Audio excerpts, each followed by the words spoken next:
It's about 25 degrees outside. The sun is shining, so it's a beautiful looking day, but it's cold. Right now, if you're sitting in the nice warm comfort of your house or your apartment, you're probably not too worried about the fact of what the weather is like outside. But I want you to understand what that means for someone who is homeless. Now, think about this. If you're in a situation where you are staying in a homeless shelter and you have to leave the shelter at like 6 or 7 in the morning and then figure out where you're going to go during the day. Think about what you have to do in order to find some place to stay where you can stay warm during the day when the weather is 20 degrees outside.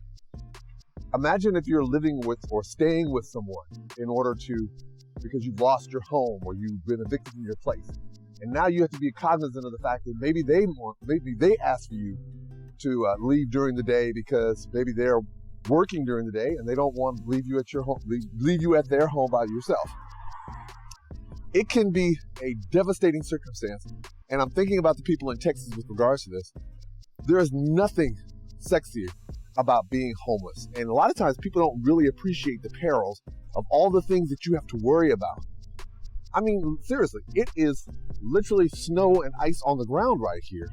And if you've just left a warm shelter or a warm place and you're trying to figure out where to go, you're looking for any type of place whatsoever that can give you some type of shelter from the weather until you can go back into a shelter again or until you can go back to somebody else's home again. Too many times we look in this attitude or have this attitude that it really is all about us when we don't stop and take a minute to take stock in the fact that there is a segment of our society out there that is trying to figure out a way to survive under the harshest conditions possible. And don't add a natural disaster to it or Mother Nature to it, because that actually makes the situation worse. So the next time you start passing judgment on someone because they're homeless or they're in a destitute situation, just note, we're all 1 second away from being in this situation, and there is nothing sexy about living without a home.